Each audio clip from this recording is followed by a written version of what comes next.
पिछले 6 दिनों से लगातार जो है जमीन के जो कारोबारी हैं धरने पर बैठे हुए।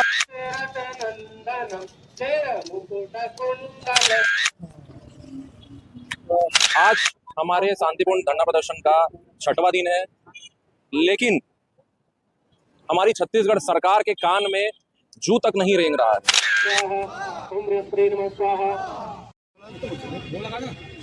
शायद शांति से काफी दिन 4-5 दिन हो गया उनका विरोध करते हुए धरना प्रदर्शन में।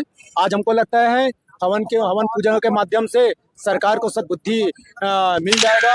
पिछले 6 दिनों से लगातार जो है जमीन के जो कारोबारी हैं धरने पर बैठे। हमारे पीछे आपको देखेंगे दुर्ग के पटेल चौक के पास ये धरना चल रहा है और यहाँ पर आज जो है अनोखे तरीके से हवन पूजन करके जो है विरोध अपना प्रकट किया जा रहा है। तमाम जो कारोबारी है तस्वीरों में आपको दिखाएंगे, जमीन से जुड़े हुए लोग हैं, बाकायदा गले में माला पहने हुए, माथे पर त्रिकुट लगाए हुए हैं, हवन चल रहा है, भजन चल रहा है और पंडित जी के माध्यम से तमाम जो हवन पूजन हो रहा है। और इनका साफ तौर पर कहना है कि आने वाले दिनों में अगर रजिस्ट्री की जो शुल्क है उसमें कमी नहीं होती है तो लगातार ये आंदोलन जारी रहेगा। और कल यानी कि 1 दिसंबर को इनका जो है चक्का जाम का प्रोग्राम है, पटेल चौक के पास इनका कार्यक्रम है। इसको लेकर के आज जो हवन का कार्यक्रम चल रहा है इसको लेकर के हम तमाम जो लोग हैं उनसे भी बात करने की कोशिश करेंगे कि हवन की आवश्यकता आखिर इनको क्यों पड़ गई, क्या कुछ मैसेज देने की कोशिश इनके द्वारा की जा रही है।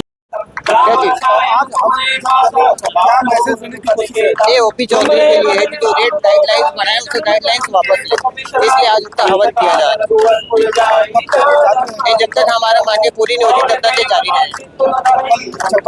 कल चक्का 12 बजे से 1 बजे के बीच में पटेल चौक पे चक्का जाम किया जाएगा।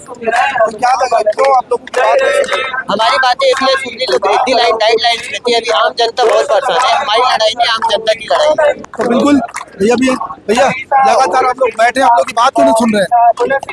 हमारी बात शासन सुन नहीं रहा है। हम लोग क्या बोलते बड़ी हुई गाइडलाइन के विरोध में बैठे हुए हैं।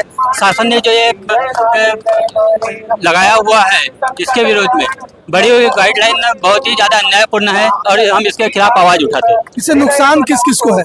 इससे हर आम जनता को नुकसान है। गरीब आदमी अपना घर पर प्लाट मकान नहीं बना पाएगा, सभी को नुकसान है। जैसे मान लीजिए कोई 5 लाख की जमीन खरीदता था तो पहले क्या होता था, अब क्या होगा? पहले जो 5 लाख की जमीन खरीदता था 50-60 हजार में रजिस्ट्री हो जाती थी। अब 5 लाख का रजिस्ट्री खरीदेगा, 5 लाख का प्लाट खरीदेगा, करीब 3.5-4 लाख रुपए गवर्नमेंट रजिस्ट्री चार्ज है। खरीद रहा उसको काफी नुकसान होगा, गरीब आदमी खरीद ही नहीं पाएगा। तो बिल्कुल और भी लोग उनसे भी बात करेंगे। भैया आप लोग बैठे हैं, क्या कुछ कहेंगे? आज हवन कर रहे हैं, यज्ञ कर रहे हैं, किसके लिए, क्या मैसेज? मैसेज ओपी चौधरी जी के लिए है कि उन्होंने गाइडलाइन में इतनी बड़ी वृद्धि कर दी है जिसकी वजह से आम जन बहुत परेशान हो चुके हैं और ये चीज़ बहुत गलत है। अचानक भयानक से उनका रेट जो बढ़ा देना, और उसके लिए हम हवन कर रहे हैं। हवन का आयोजन किया। आप लोगों की सबसे क्या होना चाहिए? जो रेट था वो रेट होना चाहिए, जो वाजिब रेट है। वृद्धि एक लिमिट तक के बढ़नी चाहिए, हद से ज्यादा वृद्धि करना इससे आम जन को परेशानी हो रही है, लोगों को परेशानी हो रही है, गरीबों को परेशानी हो रही है। उन लोग मकान कैसे बनाए, जमीन कैसे, ये सब जो चीजें हो रही है बहुत गलत है। पहले मान लीजिए कोई एक आम आदमी खरीदता था 5 लाख की जमीन, तो पहले क्या शुल्क लगता था और अब क्या लगेगा? शुल्क में 1000 गुना ज्यादा वृद्धि जैसे शुल्क ले आई है। गरीब वर्ग के लोग नहीं ले पाएंगे, इसलिए ये सब चीज चल रही है। तो गरीब अब जमीन खरीद पाएगा कि नहीं खरीद पाएगा? मुश्किल है ना। बिल्कुल भैया भी है, क्या लग रहा है, क्यों नहीं सुन रहे आप लोगों की बात? धरना पर बैठे हैं, स्वाहा कर रहे हैं, देखते हैं सरकार के पास पहुंचेगा, उसके बाद नहीं सुनेगा, बड़ी लंबा आंदोलन चलेगा आगे तक। ओपी चौधरी को हम अपना बात पहुंचाना चाहते हैं ताकि उनके तक सुनने के लिए तैयार नहीं है, लेकिन अपने हम लोग कर रहे हैं। क्या कुछ संदेश देने की कोशिश? ये हम लोग ओपी चौधरी जी को सद्बुद्धि संदेश देने के लिए कि जो उनकी बुद्धि का विनाश हुआ है वापिस भगवान उनको सद्बुद्धि दे। और इस यज्ञ से जो भी उनके निमित्त हम लोग सद्बुद्धि के लिए यज्ञ किए हैं और सद्बुद्धि लेकर के वापस जो गलत डिसीजन लिए उसको सद्बुद्धि के सहित वापस सही दिशा में जाए और सही डिसीजन हमारे लिए लेवे करके। इस यज्ञ के माध्यम से उनको ये बताना चाहते हैं कि अभी भी अगर हमारी बात वो नहीं मानते हैं और जो रेट में जो ये बढ़ोतरी किए हैं उसको ये वापस नहीं लेते हैं तो इससे भी बड़ा अगला आंदोलन बहुत बड़ा होगा। और उनको ये भी हम बताना चाहते हैं, रायपुर, बिलासपुर, नांदगांव, दुर्ग, भिलाई जितने किसान भाई जो भी जमीन वाले हैं अगर कोई भी कुछ करता है, कोई आत्महत्या करता है, तो इसका जिम्मेदार ओपी चौधरी जी, बीजेपी सरकार होगी। हम आपके माध्यम से ये उनको सूचित करना चाहते हैं। आज आम आदमी परेशान हो चुका है, काम धंधे बंद हो चुके हैं, सब रोड में आ चुके हैं। छत्तीसगढ़ सरकार ओपी चौधरी ने जो गरीबों के साथ जो किया है वो बहुत गलत किया है। सरकार ने जो गरीबों आम जनता की जो रजिस्ट्रेशन फीस है उसको बहुत अधिक मात्रा में बढ़ाया है, जिससे आम जनता काफी आक्रोश में है। ओपी चौधरी इसे कम करे ताकि हमारे आम जनता को राहत मिले। और ये हवन पूजा इसीलिए हो रहा है ताकि ओपी चौधरी को सद्बुद्धि दे और रजिस्ट्रेशन जो शुल्क है उसको कम करे। भैया सद्बुद्धि यज्ञ हवन हो रहा है, किसके लिए हो रहा है, क्या कुछ कहेंगे?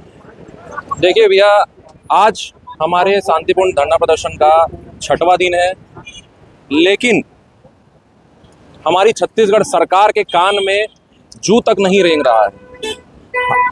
आज आमजन, हम जमीन के कारोबारी, आम जनता सब इतनी ज़्यादा परेशान है। जमीन का कारोबार पूरी तरह ठप हो गया है। लोग वृद्धि की वजह से इतने ज़्यादा परेशान है कि आज उनके घर का सपना उनको टूटता हुआ दिख रहा है। इस वजह से आज हम सब मिलकर 6वें दिन जो है यज्ञ, सरकार को सद्बुद्धि मिले, इसके लिए हम एक यज्ञ के आयोजन किए हुए हैं। हनुमान जी की स्तुति कर रहे हैं। हमारे अंदर जो संकट आया है, हमारे व्यापार में जो संकट आया है, उसके लिए हम संकट हरण हनुमान जी का को स्मरण करते हुए हम यज्ञ कर रहे हैं ताकि सरकार तक हमारी बात जाए, हमारी संकट सरकार हरने में हमारी मदद करे और जो काला कानून लाया गया है उसको सरकार द्वारा वापस लिया जाए। हमारी बार बार विनम्र विनती है, प्रार्थना है हाथ जोड़ के कि सरकार हमारी बात को सुने और ये तानाशाही आदेश, ये सब चीज़ों को वापस लिया जाए। इसके अलावा मैं आप लोगों को ये जानकारी भी देना चाहता हूँ, कल 1 हफ्ते हमारे पूरे होंगे। 1 दिसंबर के दिन हम एक सांकेतिक चक्का जाम कर रहे हैं दुर्ग में, जिसमें मैं आम जनता, हमारे सभी व्यापारी बंधुओं, सबसे मैं अपील करना चाहता हूं कि ज़्यादा से ज़्यादा संख्या में वो यहाँ उपस्थित हो और सरकार का विरोध करने के लिए हमारा सहयोग करें। धन्यवाद जी। लगातार आंदोलन है, 6वां दिन है आप लोगों का, आज सद्बुद्धि यज्ञ करो, क्यों सरकार आप लोग की बात नहीं मान रही? शायद शांति से काफ़ी दिन, 4-5 दिन हो गया उनका विरोध करते हुए धरना प्रदर्शन में। आज हमको लगता है हवन पूजा के माध्यम से सरकार को सद्बुद्धि मिल जाएगा, तो शायद आम जनता को राहत मिलेगा।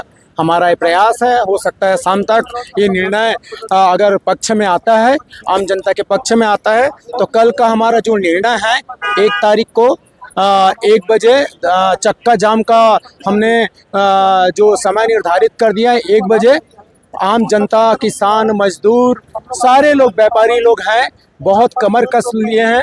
तो अगर शाम तक होता है तो हम अपना निर्णय वापस ले लेंगे, अगर नहीं होता है तो क्रांतिकारी आंदोलन होगा, बहुत बड़ा आंदोलन होगा।